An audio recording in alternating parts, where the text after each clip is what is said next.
Muy bien, un domingo más. Ahora sí empezamos ya lo que es la predicación. Decir a todos los que nos estáis viendo ahí en pantalla, que nunca habéis estado en esta congregación, que nosotros grabamos este vídeo y lo hacemos como parte de lo que es la reunión. Es decir, es una parte importante y si bien no grabamos toda la reunión, porque tampoco creo que sería demasiado largo, quiero decir, todos los domingos, pero al menos la predicación sí, y la pueden ustedes seguir ahí donde están, en cualquier lugar del mundo. Mucha gente nos escucha. Si no mucha gente, sí hay gente que nos escucha y nos ve. Entonces es bueno eso, es un privilegio y una gran responsabilidad. Bien, este domingo quiero empezar a predicar sobre, aquí lo pone, las 7 parábolas de los misterios del reino de los cielos. Las 7 parábolas. Lógicamente, y por ese título, vamos a dirigirnos a los evangelios y vamos a ver bastante de la palabra del mismo Señor Jesús. Amén. Así que sin más preámbulos, vamos allá. Vamos a Mateo 13, 10-11, leemos así. Entonces, acercándose, los discípulos le dijeron: ¿por qué les hablas por parábolas? Él respondiendo les dijo: porque a vosotros os es dado saber los misterios del reino de los cielos, mas a ellos no les es dado. Señor, te damos gracias por tu palabra. Santifícanos en ella, Señor, porque tu palabra es verdad. Oro por todos los que estamos aquí para que sea tu Espíritu que nos toque, nos lleve adelante en tu perfecta voluntad, nos dirija y promueva en nosotros el milagro que tú quieres promover, Señor, en cada uno de nosotros conforme a tu voluntad. Así oramos, Señor, en el nombre de Jesús.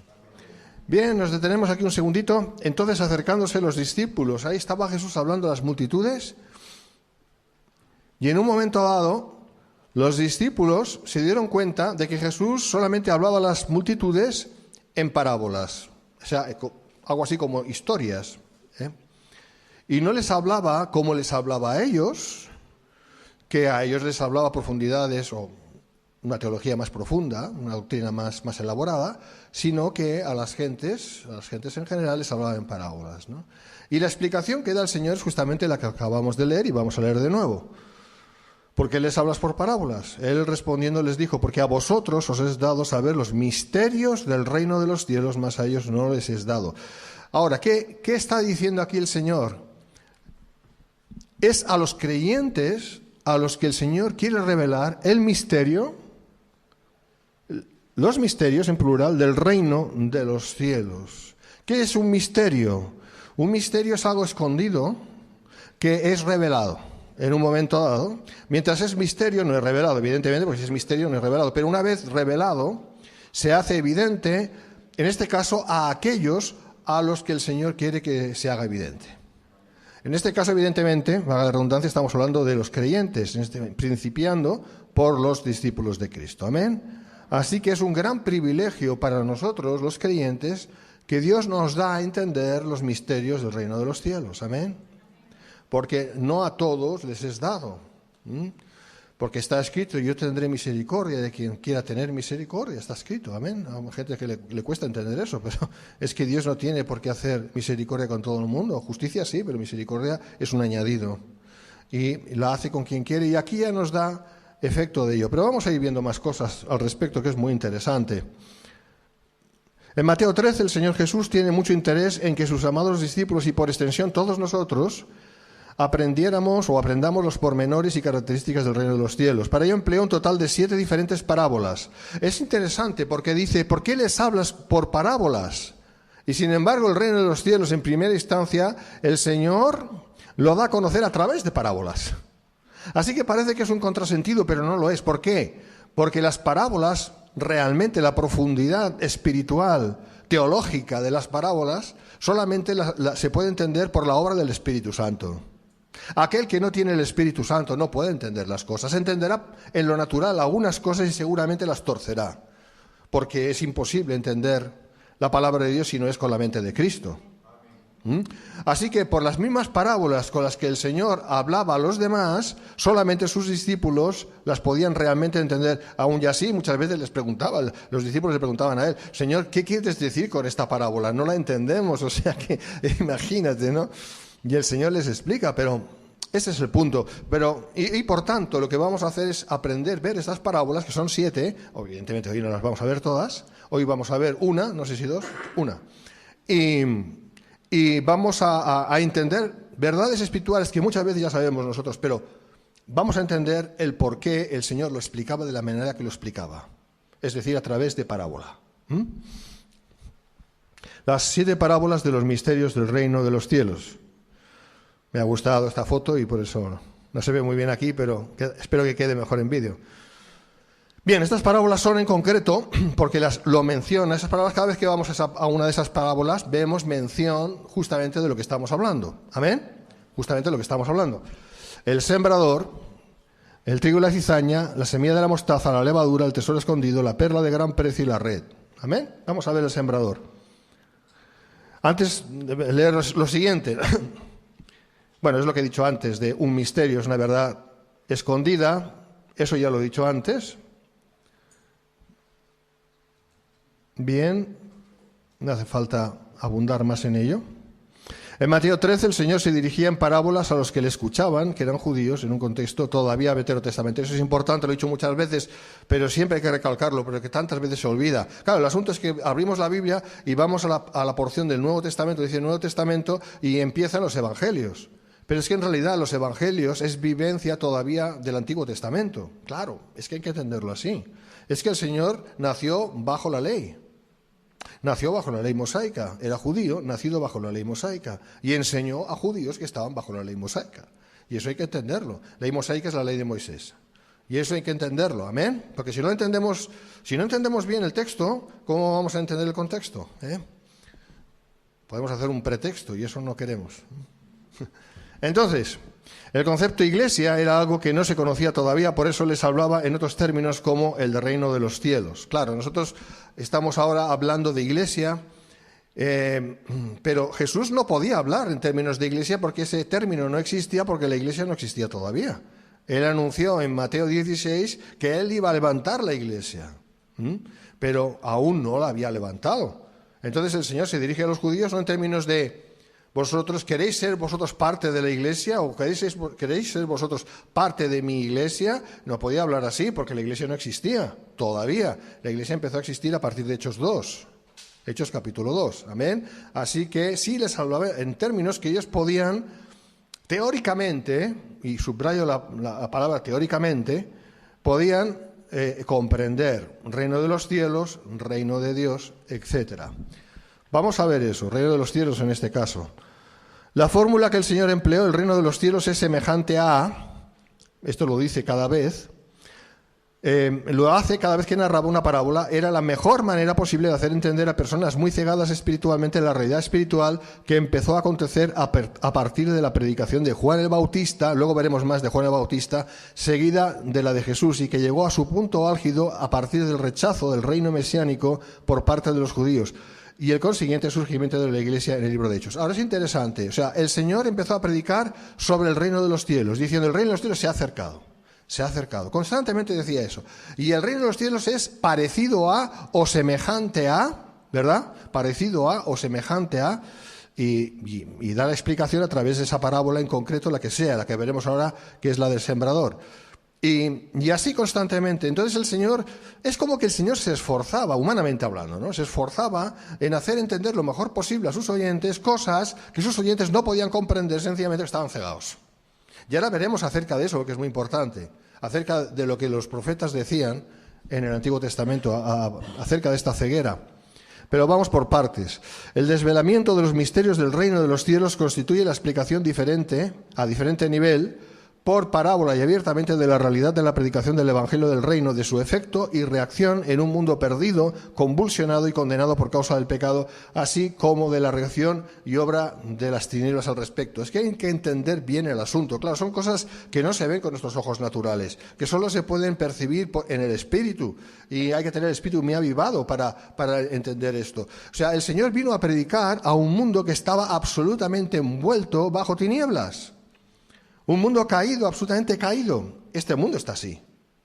Amén. Entonces, era un mundo, y es un mundo, pero en los tiempos de Jesús, era un mundo en el cual las gentes estaban muertas en sus delitos y pecados. Estoy hablando ahora de aquella época, que también es ahora, pero ciñéndome en aquella época, ¿no? Y entonces el Señor, que es la luz del mundo, ¿verdad? Él es la luz del mundo y la luz de los hombres. Dice que la luz de los hombres vino a los hombres y los hombres rechazaron esa luz. Empezó a predicarles de manera que teóricamente, otra vez subrayo, sus ojos pudieran empezar a ser abiertos, porque no hay manera de ir en contra de las tinieblas sino con la palabra de Dios avivada. Amén. No solo con la palabra de Dios, sino la palabra de Dios en el Espíritu Santo, en el poder del Espíritu Santo. Y todos aquellos que son de Dios, eso Dios lo determina, claro, llegarán a entender la palabra, llegarán a ser cambiados por la palabra. Eso es lo que nosotros entendemos nacer de Dios, nacer de lo alto. Todos aquellos que no.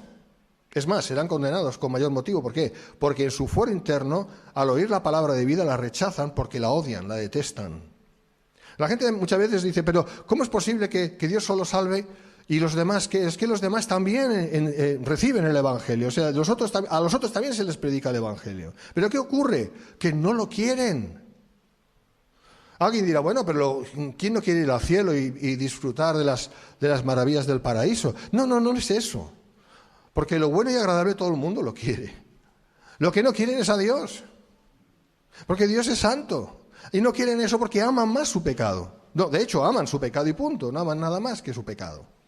Entonces, la predicación del Evangelio lo que hace no es a esas personas, lo que hace es condenarlas más, de hecho. ¿Pero por qué? Porque ellos mismos se condenan.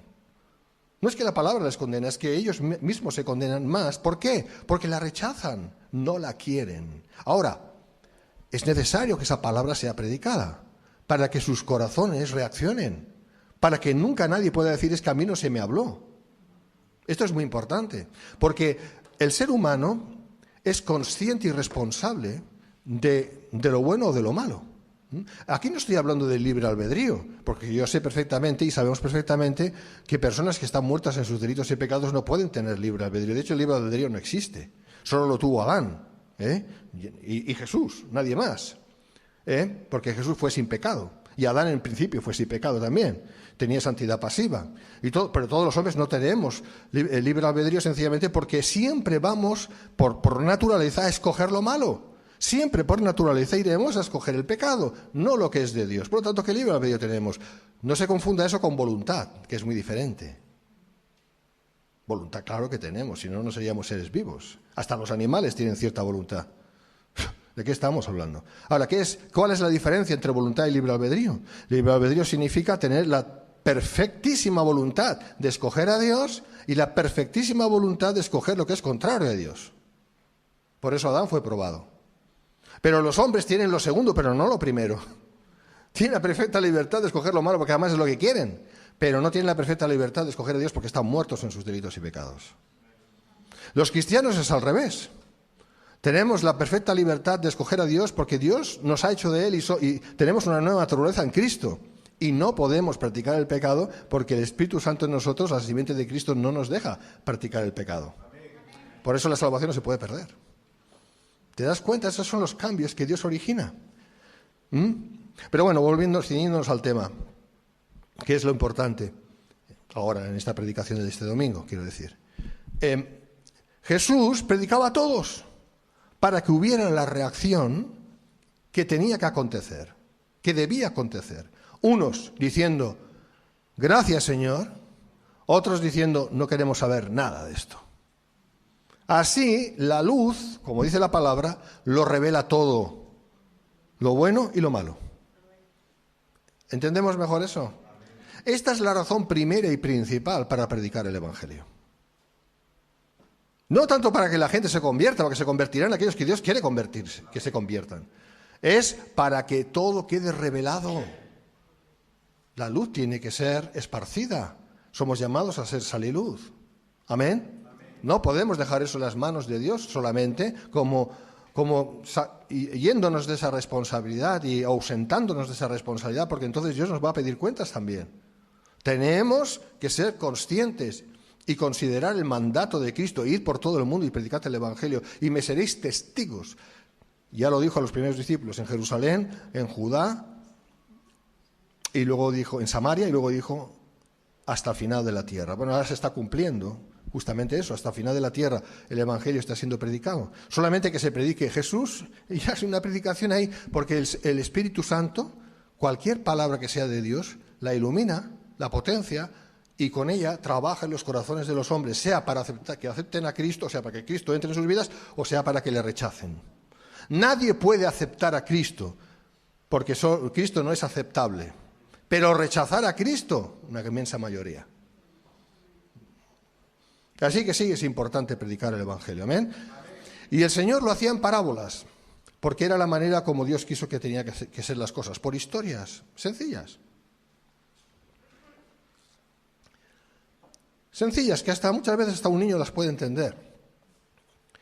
En lo que es la cuestión natural, los principios básicos, pero con una profundidad enorme a la hora de entender los principios que son de Dios. Y solo los que son de Dios pueden entender las parábolas de Cristo. Por eso se ha hecho tantas veces, ¿cuál es la palabra que quiero decir? Para decirlo suave, tantas malas interpretaciones de los evangelios, sencillamente porque no se ha tenido en cuenta estos principios. Y nosotros los cristianos tenemos que entender la palabra de Dios tal y como Dios quiere que se entienda. Amén, no de otra manera.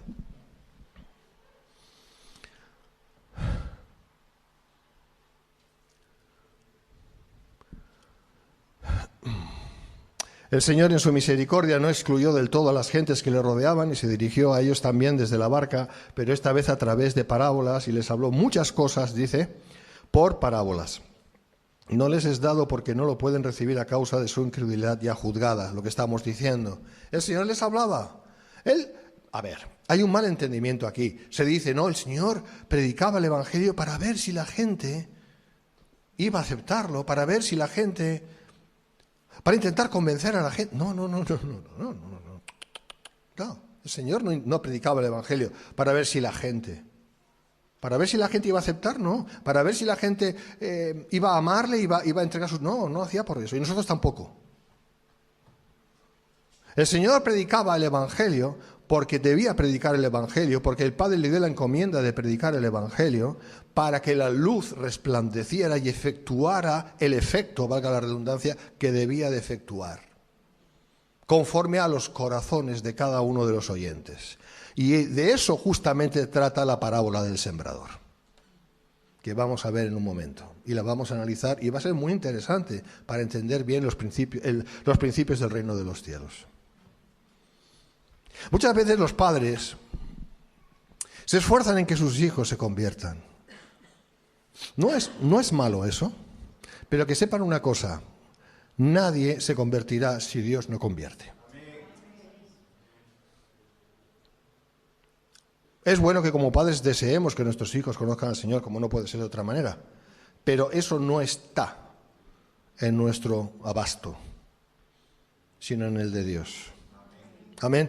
Por eso ahí descansamos en el Señor, porque no sabemos nada. No sabemos nada, no sabemos cuáles son los planes de Dios, no sabemos. Dios no nos lo revela todo, me refiero en las cuestiones personales. Todo tiene su tiempo bajo el sol. Quizás algunos de nuestros hijos se convertirán al final de sus días, quizás nunca, no sabemos. Y el hecho de que los padres sean realmente cristianos, no significa que sus hijos tienen que ser cristianos porque los padres son cristianos. Eso es otro error. Es mucho mejor descansar en el Señor y decir, Señor, tú nos encomiendas a que hablemos el Evangelio porque eso es luz. Pero eso no garantiza que los que reciban esa luz se van a quedar con ella. Lo más probable es que la rechacen, como ocurre en el mundo, ¿no? Una inmensa mayoría hoy en día rechaza a Cristo, ¿verdad? Pero es que no son llamados a recibir a Cristo. Pero todos son alumbrados y darán cuentas a Dios de esa luz. ¿Qué han hecho con ella? Sabemos la respuesta. Juan 3, 19, 20. La luz vino a los hombres, pero los hombres rechazaron la luz. ¿Por qué? Porque sus obras eran malas, amaban más sus pecados. Pero eso ya es cosa y responsabilidad de los oyentes, no nuestra. Algunos nos acusan y dicen, claro, pero así lo que estás diciendo es que estás condenando a la gente. No, la gente ya está condenada. O sea, la gente ya está condenada. Pero al hablar las palabras de luz, las palabras de Cristo, las palabras del Evangelio, es lo que tenemos que hacer de todos modos. Porque eso hará o bien que Dios salve, o bien que Dios nos salve, pero eso ya no es responsabilidad nuestra. Amén. Así que estemos tranquilos. estemos de verdad, o sea, no estemos en afán en ningún modo. Estemos perseverando en confianza en el Señor. El Señor sabe lo que hace. Dios es amor, amén. Y Dios tiene la última palabra de todo. En definitiva, ¿qué dijo el Señor? ¿No? Toda planta que mi Padre no plantó será arrancada. Toda planta. O sea, por mucho que nos esforcemos en hacer cosas que sean entre comillas para Dios, si Dios no está ahí en eso, no va a servir para nada. Pero todo lo que sea de Dios, eso va a ser prosperado. Amén. Bien. Seguimos. No les es dado porque no lo pueden recibir a causa de su incredulidad ya juzgada. Vamos a ver esto porque eso está en Isaías. Ahí está. Muy importante, hermanos, entender bien el Antiguo Testamento, porque si no entendemos bien el Antiguo Testamento, ¿cómo vamos a entender cabalmente el Nuevo Testamento? Es complicado. El Nuevo Testamento está de alguna manera, no voy a decir absolutamente basado en el Antiguo Testamento, porque eso no es cierto, porque entonces sería como un apéndice del Antiguo Testamento y no es así. El Nuevo Testamento es nueva revelación, pero nunca contradice, porque Dios no se contradice, lo que Dios expresó en el Antiguo Testamento, en el Antiguo Pacto. Amén. Así que vamos a ver Isaías. Dice, y dijo, anda y di a este pueblo, se refiere a Israel, el pueblo elegido de Dios. Cuidado. Elegido de Dios para que la palabra de Dios fuera predicada a ese pueblo. No estoy hablando que fue elegido para que todo Israel sea salvo, lo cual no es verdad, como todo el mundo sabe, sino solamente los elegidos de ese pueblo. Pero vamos a entrar en el contexto. Es Israel. Y dijo, anda, di a ese pueblo, oíd bien y no entendáis. Oíd bien y no entendáis.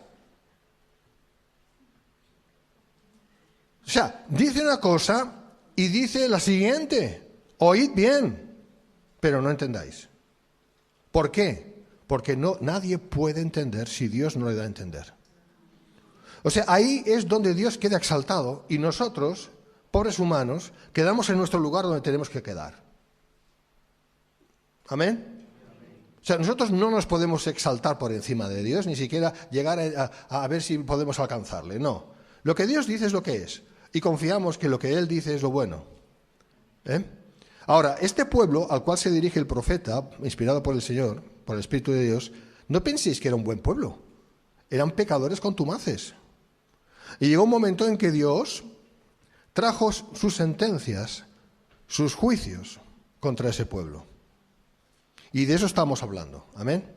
De eso estamos hablando. Cuando el Señor manifestó su juicio y dijo que no solamente se iba a manifestar en ese momento, como vemos a lo largo de la historia, ¿verdad?, del pueblo de Israel, sino que se iba a manifestar con la venida del Señor Jesucristo, el cual solamente les iba a hablar de manera que no podían entender. Entonces alguien dirá, bueno, ¿entonces para qué fue el Señor si no podían entender? ¿Para qué fue el Señor a hablar? Pues justamente para manifestar que la palabra de Isaías era la palabra de Dios. Y porque el Señor fue a buscar a sus ovejas, las ovejas de su pueblo, de Israel, de la casa de Israel. No a todo Israel, sino a las ovejas. ¿Ves la gran diferencia? Cumpliéndose la misma palabra que dice, conoce el Señor a los que son suyos. Conoce el Señor a los que son suyos. Anda y di a este pueblo, oíd bien y no entendáis, ved por cierto, mas no comprendáis. Lo mismo. Engruesa el corazón de este pueblo. ¿Qué hizo Dios con Faraón? Cuando dice que Dios engrosó el corazón de Faraón, ¿qué significa? ¿Que Dios tuvo que engrosarlo? Es que ya estaba engrosado. Dios solo tuvo que apartar su mano de misericordia, su mano de gracia, quiero decir. Y se manifestó lo que había en el corazón de Faraón.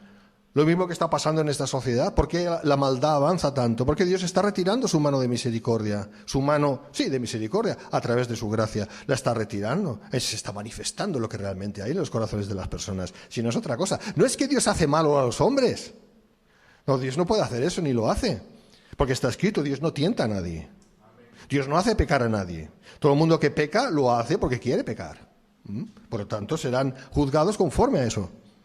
Pero Dios lo que ha hecho a través de la historia es frenar, por la obra de su Espíritu, frenar el avance de la maldad, porque el hombre es un ser totalmente depravado. No hay justo ni aun uno. Eso es lo que dice la palabra. Y es verdad, la palabra no engaña, la palabra no miente.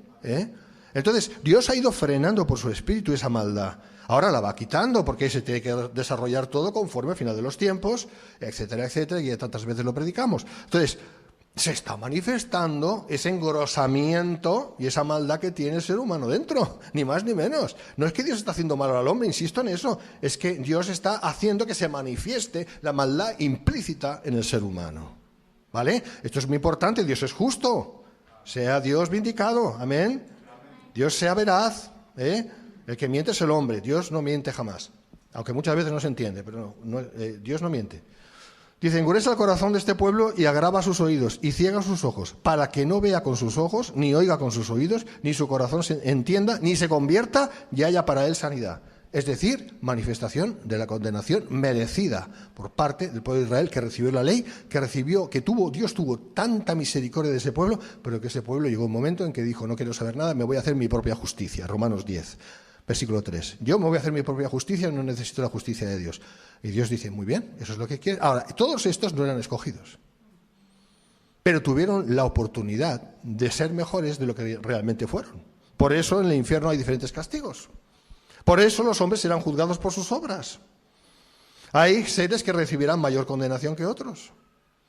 O sea, dicho de otra manera, el mundo no tiene por qué ser tan malo como es. Puede ser menos malo si de alguna manera dejan de hacer muchas de las cosas malas que hacen, las pueden dejar de hacer, ¿verdad?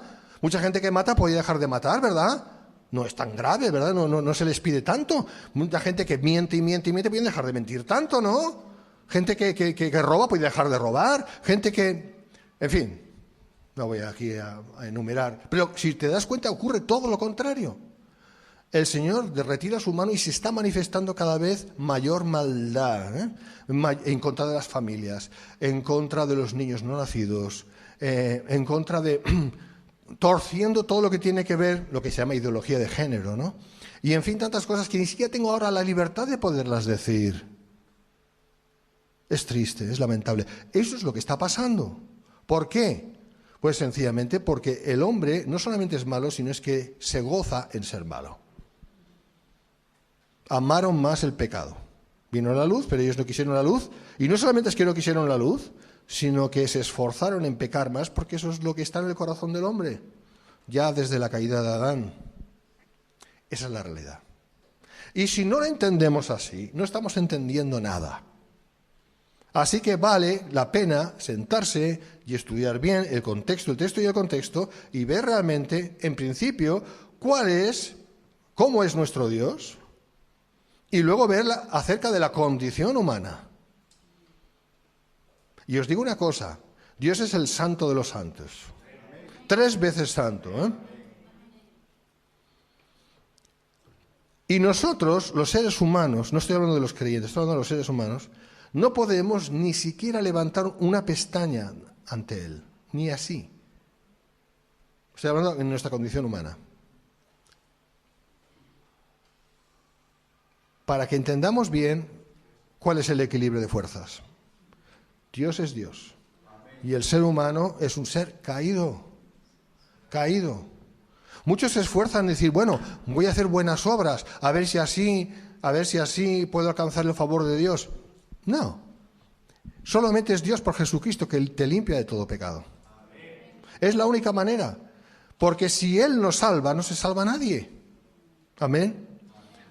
Así que toda la gloria es para Él. Pero bueno, volviendo al tema.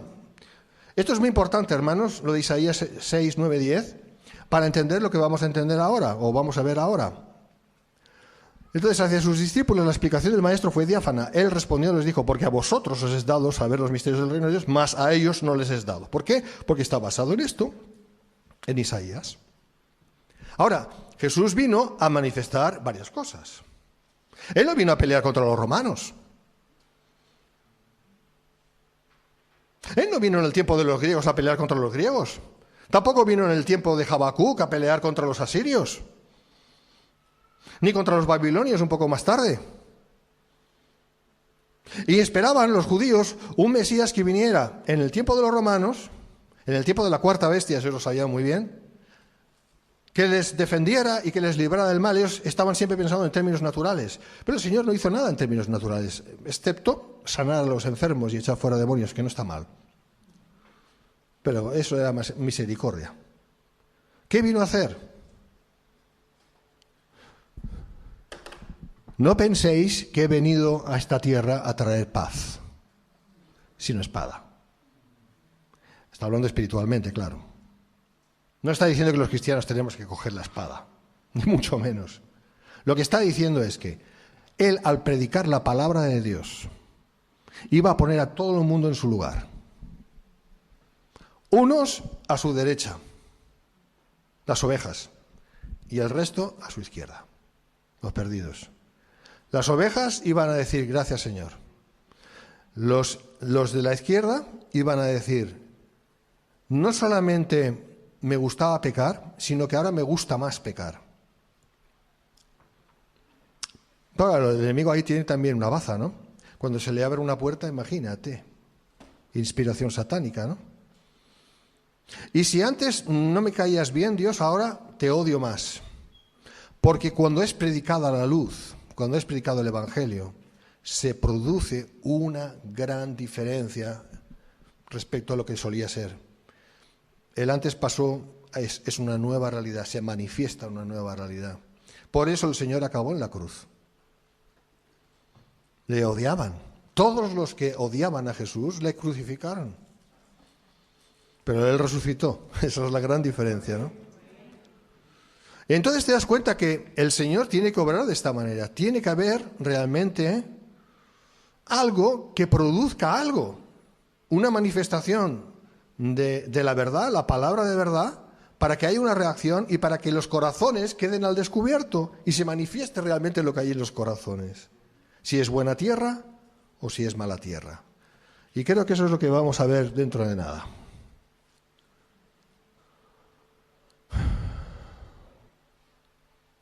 Seguimos. Ahí está. Primer misterio. Misterio descubierto para los creyentes, misterio sin descubrir para los no creyentes. Pasa es que hay muchos creyentes que ni siquiera han entendido bien esa parábola. Es un poquito triste, pero bueno. Aquel día salió Jesús de la casa y se sentó junto al mar. Y se le juntó mucha gente y entrando él en la barca se sentó y toda la gente estaba en la playa. Y les habló muchas cosas por parábolas, diciendo, he aquí el sembrador salió a sembrar. Esta es la parábola. Y mientras sembraba, parte de la semilla cayó junto al camino y vinieron las aves y la comieron. El sembrador.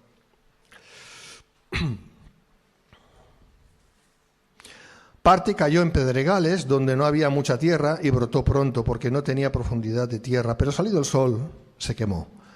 Y porque no tenía raíz se secó. Y parte cayó entre espinos y los espinos crecieron y la ahogaron, pero parte cayó en buena tierra y dio fruto, cual a 100, cual a 60 y cual a 30 por uno. El que tiene oídos para oír, oiga. ¿Por qué siempre decía eso? ¿Y qué poco se ha explicado eso? El que tiene oídos para oír, oiga. Porque solamente los que tienen oídos para oír, y esos de parte de Dios, pueden entender la parábola, en este caso. ¿Amén? Amén. Eso es lo que significa. Porque oír oímos todos, a no ser que estemos alguien sordo o muy sordo. Pero no está hablando de eso, está hablando de oír espiritualmente, de entender espiritualmente, de que el Espíritu Santo lo revele a las mentes del que está oyendo, porque ese tiene o empieza a tener la mente de Cristo. ¿Amén? Amén. A partir del momento en que Juan el Bautista fue por el desierto de Judea declarando con voz en cuello que todos debían arrepentirse ya que el reino de los cielos se había acercado, y asimismo ocurriera con el Señor Jesús después de que Juan fuera encarcelado, que marchó a Galilea, diciendo exactamente lo mismo, que el tiempo se había cumplido y que el reino de Dios se había acercado, y que creyeron en el Evangelio, la figura del sembrador cobró protagonismo. Jesús en todo nos da ejemplo, y él mismo, después de Juan el Bautista, principió la siembra, echando la preciosa semilla que es la palabra del reino, es decir, la palabra de Dios. La necesidad y urgencia de buscar el obedecer a Dios conforme a su voluntad es definitivamente la palabra del reino. En ese reino todos deben obedecer al rey, porque claro, de eso se trata, ¿eh? Ahora vamos a verla, vamos a analizarla. Junto al camino, tanto la semilla que sembró el sembrador, Jesucristo, el sembrador es Jesucristo, porque Él es el dueño de la palabra. De hecho, Él es la misma palabra, ¿eh? Él es el verbo de Dios. Amén.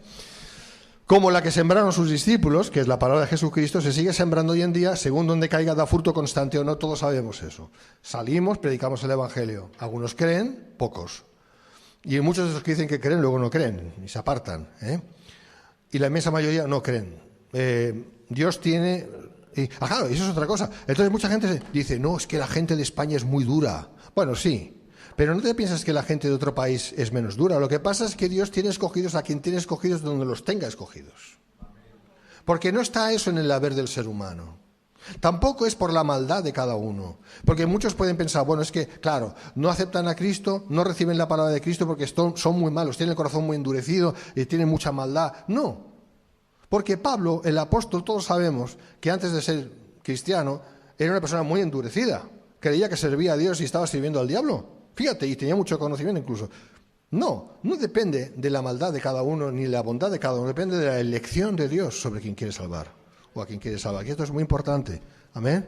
Bien, así que vamos a ir viendo esto. La que cae junto al camino no puede germinar porque las aves se la comen, como todo el mundo sabe. El diablo se apresura a robarla del corazón que no es de Dios. Bien, aquí tenemos que entender muy bien esto y lo veremos, pero ya lo adelanto. La tierra es el asunto. ¿Cómo es la tierra de cada uno? Si es conforme a tierra al lado del camino, si es una tierra que en realidad no es buena porque está llena es un pedregal, si es tierra que no está limpia porque está llena de arbustos y de estorbos, o si es tierra bien cultivada, bien preparada, libre de todas estas cosas. Y muchos han caído en la trampa de decir, y dicen así, y enseñan de ese modo, tú tienes que preparar tu tierra, tú tienes que tener buena tierra, tú tienes que ser buena tierra, como si eso dependiera de uno. Pero te das cuenta de que no es así. La tierra es la que le toca ser. Tú vas andando por el campo, ¿verdad? Y te encuentras de todo, ¿verdad? Me refiero en cuanto a lo que estamos explicando. Te encuentras un camino rural, por ejemplo, y a los márgenes, pues tierra que está endurecida, aplastada. ¿Es que esa tierra ha elegido ser así? No es así. Tú vas y ves pedregales y dices, mira, ahí estas piedras podían moverse. A ti no se te ocurre decir, estas piedras tendrían que apartarse, ¿no? Dirías en todo caso que alguien vaya y las aparte, ¿no? Pero las piedras se quedan ahí, si nadie las toca, ahí se quedan. Nadie se plantea que eso no pueda ser algo diferente a lo que estoy diciendo, ¿verdad? O si vas a un campo y ves la buena tierra, dices, ¡qué buena tierra! Sí, quizás ha sido preparada, es verdad. Pero ¿quién ha preparado esa buena tierra? El hombre, ¿verdad? ¿Quién prepara la buena tierra del corazón? Dios. Porque nosotros en nuestra naturaleza, nuestra tierra, que es nuestro corazón, es un desastre, ¿verdad? Así que es menester que haya la obra de Dios. De eso estamos hablando. Por un lado, el que siembra. ¿Pero qué siembra? Siembra la semilla. ¿Qué semilla es? La palabra de Dios. Amén. No otra cosa. ¿Y la siembra específicamente va ahí a la buena tierra? No, porque hemos leído que la esparce. Y parte de la semilla cae en un sitio, parte de la semilla cae en otro, parte de la semilla cae en otro, porque es así como se sembraba antes, ¿eh? Vale, vamos a ir viendo esto, que es muy interesante. En los pedregales, la que cae en los pedregales germina rápido, es verdad, pero pronto se seca porque apenas hay tierra. Esto es, que el que oye la palabra se goza al momento, pero al venir los seguros conflictos y aflicciones que implican la vida cristiana, dan marcha atrás o tropieza. Esos son los apóstatas, ¿verdad? ¿Por qué germina rápido? Hombre, podemos imaginar que cae la semilla entre piedras, pero hay un poco de tierra, y ahí esas piedras están haciendo sombra, por lo tanto el sol fuerte no pega fuerte ahí, y la semilla, que cierta humedad también contenida ahí entre las piedras, podemos imaginar esto, pues germina rápido. Pero con que no tiene base, y por tanto es poca tierra, poca raíz, se seca. ¿Cuántos no hemos conocido así? ¿Verdad? ¿Cuántos no hemos conocido que enseguida levanta la mano, yo quiero seguir a Cristo? Y luego una semana más tarde dice, ¿dónde está el yo? No, el yo se fue. El yo quiero. ¿El yo quiero dónde está? No sé. No ha venido más. ¿Tú lo has visto? Pues yo tampoco. Entonces, son gente que enseguida, pero son pedregales, eso es lo que son. Bien, esto es muy interesante, ¿no? No se ve muy bien, pero esto es una cera, esto es una florecilla, ¿verdad? Y justamente crece ahí. Tiene muchas posibilidades esta planta, esta florecilla, de ir para adelante y prosperar. Ninguna. Sin embargo, la semilla cayó ahí. Este es un ejemplo claro. La que cae entre espinos. Uy, esto es muy interesante. En un principio germina, pero pronto la fuerza de la mala hierba se impone y la ahoga. Esto es, que los afanes de este mundo y sus engaños hacen que ese oyente se aparte del beneficio de la palabra de Dios. También son apóstatas. Nunca nacieron de nuevo estos, Vamos a ver, es muy interesante. Yo me estaba preguntando esta mañana, Señor, estaba así como pensando, yo creo que el Señor me habló, ¿no? Eso que se dice, ¿no? Y me trajo pensamientos, ¿no? He pensado, qué difícil es, ¿no? La convivencia, ¿verdad? Qué difícil es. Por ejemplo, entre matrimonios, ¿no? En matrimonios eso no se ve más claro. Porque claro, el matrimonio es para toda la vida. Toda la vida dura toda la vida. No sé si me explico. ¿Me explico? ¿No? Vale. Toda la vida humana. Entonces, en principio, Dios quiere que nos casemos con yugo igual, no yugo desigual como cristianos, como es lógico, ¿no? Porque si ya es difícil la convivencia, imagínate si encima te casas con alguien que no es cristiano. La Biblia, de hecho, prohíbe eso, prohíbe que nos casemos con gente que no sea de la fe. Pero bueno, dicho esto, aún ya sí. Muchos lo que buscan es decir, bueno, voy a ver si encuentro una novia, hablando de los hombres, claro, una novia que piense como yo, que le guste lo que me gusta a mí, que sea como yo. Porque entonces no pelearemos. Claro, tendremos los mismos gustos, iremos siempre a los mismos sitios, nos gustará o no nos gustará esto o aquello, pero estaremos de acuerdo. Y te das cuenta que ni así funciona. Ni así. O sea, tú y yo podemos imaginar la pareja más humanamente perfecta. ¡Cristianos! Fíjate, ya, ¿qué más quieres, no? Y guapos los dos, con dinero los dos. Bueno, si lo tiene uno ya está bien. Y con una educación, no, mira, vamos a, con un mismo lenguaje, un mismo idioma, un mismo background cultural, para que no haya problemas, ¿sabes? Ya que nos entendemos bien. ¿Qué más podemos añadir a eso? Mismos gustos, pero en todo, hasta la comida, ¿no? No penséis. Todo, o sea, perfecto, hasta en el vestir, ¿no? A mí me gusta que tú vayas así, a mí me gusta que tú vayas... me gusta como me dices que me guste, y viceversa. O sea, todo lo que puedas imaginar. Además, hasta le gustan los perros, ¿sabes? Los animales, en fin, ¿qué más podríamos decir? Todo perfecto. Y ves que hay personas, parejas así, que acaban incluso mal. No digo que se acaben divorciando si son cristianos, no necesariamente, pero no van bien. Porque lo han basado todo en lo natural. Pensando que si en lo natural hay afinidad, toda la afinidad posible, he puesto un caso extremo. Un caso extremo es que a la pareja le guste todo, a uno y al otro lo mismo. Eso es imposible, pero es para que entendamos bien el asunto. Aún y en el caso así, no acaban bien. ¿Por qué? Porque han puesto toda la carne en el asador, en los gustos personales, en lo natural. Y no funciona, porque la única manera para que haya verdadera dicha en un matrimonio cristiano, ¿se entiende?, es cuando la gracia de Dios está ahí y funciona esa gracia. Todos sabemos eso. Por lo tanto, no depende tanto de los gustos, de las aficiones o de lo que sea, porque si basamos nuestra relación en esto, entonces vamos mal.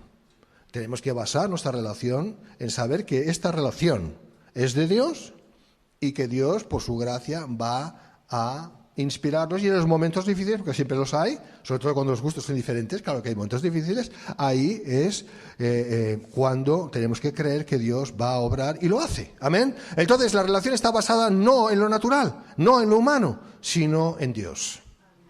Y funciona. ¿Por qué estoy diciendo esto? Pues justamente viene a colación por esto. Porque muchos dicen que creen y se esfuerzan en creer, pero las dificultades de la vida, las dificultades naturales de la vida, se vuelcan en contra. Pero ¿qué pasaría si fueran verdaderos creyentes? Si hubieran nacido de nuevo, que no pasaría nada, porque lo superarían. ¿Amén? Porque la fuerza de la semilla, que es la palabra de Dios, en la buena tierra, en los corazones de los verdaderos creyentes, tiene más fuerza que cualquier espino, que cualquier matorral, o incluso que cualquier pedregal, si lo quieres también. ¿Amén? ¿Qué quiero decir con esto? Estoy diciendo que Dios siempre puede. Que los creyentes tenemos que creerle a Él. Si somos creyentes, si realmente somos hijos de Dios, no importa la dificultad de la vida, no importa la dificultad. Si somos creyentes, si realmente somos hijos de Dios, estamos plantados en buena tierra. Amén. Y también vamos a superar lo que sea, porque el Señor da la gracia. Ahora te voy a decir una cosa, siempre el diablo va a intentar pensar que tú no estás plantado en buena tierra.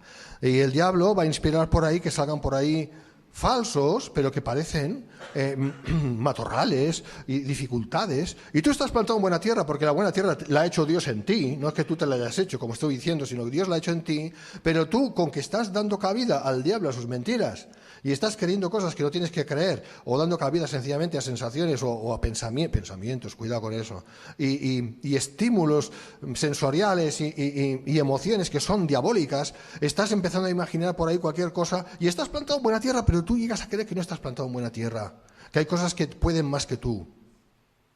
Lo que tienes que hacer es soplar, en el nombre de Jesús. Y no estoy hablando de soplar físicamente, estoy diciendo decir fuera esto, en el nombre de Jesús. No creo toda esta mentira. Dios me hizo nacer de nuevo un día. Soy de Dios. Me voy a levantar. Amén.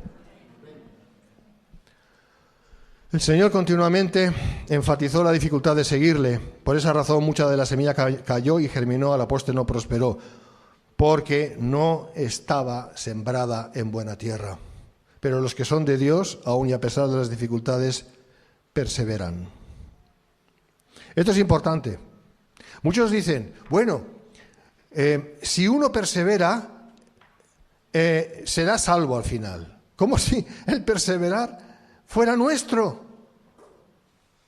Te voy a decir una cosa, yo no perseveraría ni un minuto si Dios no estuviera conmigo. Pero ni un minuto. Es imposible perseverar sin Dios. Es porque perseveramos que vemos que somos de Dios. Es al revés. La perseverancia constata la verdadera fe del creyente.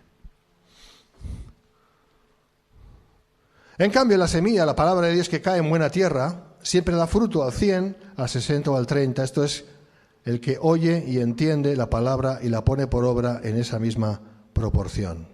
El lugar donde cae la semilla, la cual siempre es la misma, pues la palabra de Dios es el corazón de cada persona. Si el corazón es buena tierra, la planta que sería la vida en Cristo de cada quien y que brotaría de la semilla crecería sana y robusta en Dios. Si el corazón es mala tierra, aunque llegara a brotar esa semilla, que es la palabra de Dios, pronto dejaría de existir. Y quien hace esa buena tierra es Dios. Amén. Todo este proceso de siembra, cosecha, no cosecha, ha sido hasta la fecha el modus operandi en el cristianismo profesante, principiando con Juan el Bautista hasta nuestros días, y así será hasta el último día. Este es el misterio desvelado de la palabra del sembrador. ¿Cuál es el misterio que solo nosotros realmente podemos entender porque lo estamos experimentando? Me refiero a los creyentes, que Dios es quien marca la diferencia en nosotros. Fíjate si es sencillo y a la vez qué complicado, qué difícil de entender. Nadie lo puede entender si no es por el Espíritu de Dios. Amén. Y puedo decir una cosa para ir terminando. Hay hermanos que están pasando muchas dificultades en relaciones muy difíciles, que han llegado a casarse con personas que no son creyentes, luego se han convertido a lo mejor, y están en una situación. Yo tengo una palabra del Señor para estas personas y otras similares, con dificultades similares. Dios es quien siempre gana. Siempre. Siempre. Jesucristo es el Señor y el Señor sabe quiénes son los suyos y va a levantar a esa persona, la va a llevar adelante, no va a perecer espiritualmente hablando, sino que va a ir hacia adelante. Amén. Vamos a ponernos de pie y vamos a orar.